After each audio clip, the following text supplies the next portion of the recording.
Some people don't like having surveillance cameras in their home. However, in this case, they caught what a pretty thorough break-in by a few people was, and probably were saved by this footage to begin with.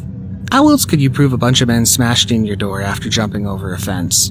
The man who was burglarized had had this happen before, learning from his first experience and covering his property in surveillance. I already had a break-in 2 months ago. I was already kind of hyper-vigilant about it. The men used a rock, breaking into the house with a rock and spending roughly 3 minutes stealing from the homeowner. A jewelry box, a laptop, and a few other items later, he's not sure what to do next. It makes you wonder if they're watching, monitoring, and it's kind of stalking. I don't know. Clearly this is a pattern of behavior, and even a gated community like this isn't safe. You don't need a weapon if you have a massive truck that works just the same. This liquor store was rammed into by a burglar's Hummer. They broke in, planning to steal an ATM. However, it was bolted into the ground, so they had to take less traditional means to make it happen. They smashed into the side again until they believed it was dislodged, using a chain to no avail. However, they were able to break it apart after a few attempts. The suspects got away, along with another burglary soon after. Upon watching security cameras, they found that a second robber made their way into the busted side of the building, then went through the insides. Hopefully the owner's insurance was going to cover it, because as far as losses go, this was a big one. Burglars are present with their axe.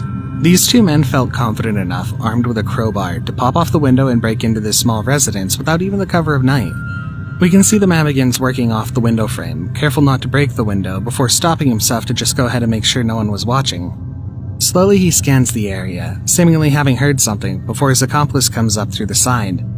The two of them work their tools to pop off the window frame, slow and steady. If they move too quickly, they might make too much noise or break the glass altogether. It takes roughly 2 minutes for them to get the window pried open enough to make their way into the building. In a smooth movement, the burglar hoists themselves up and through the window. Imagine being the neighbors at home when all of this is happening, but chances are no one even caught on. It was so quiet, so smooth, they probably would have gotten away with it. Imagine looking out the window of your room only to see a bomb going off. This insane robbery took place in just a few minutes, with some explosive results. In the dead of night, this crew, covered nearly head to toe, sets up their explosives around the ATM. They stand around for just a few moments from a safe distance, and you suddenly see the corridor light up. The explosives go off and the men mobilize. It's all very smooth and practiced, like these men are professionals. The men swarm into the blast zone and quickly run out. This might seem like an extreme, but it certainly did work. Effortless, almost, in a truly terrifying sort of way. How would you respond if you knew this was going on?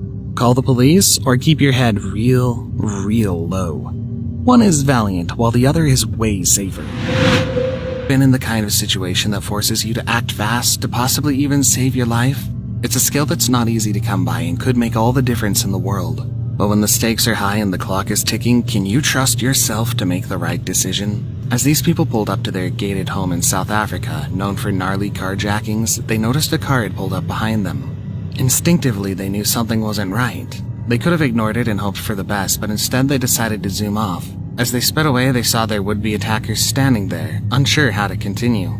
They had underestimated the quick thinking and bravery of their intended victims. This couple had just avoided falling prey to mugging, carjacking, or worse. It's a perfect example of the power of quick thinking. In those critical moments, every second counts. Your reaction time could be the difference between life and death. Sorts of things. However, sometimes your life could be on the line too. It happened at this Manchester McDonald's in 2014, and it was a scene straight out of an action movie. Armed attackers stormed into the restaurant, moving so swiftly that it felt like a blur. Before anyone knew it, the registers were emptied. Workers were herded into the back room, and the attackers were brandishing their weapons to keep everyone in line as they did their work. The manager was forced to hand over any remaining cash, and then the attackers were gone in a flash. It was a surreal experience, and it's no wonder some workers never returned to work.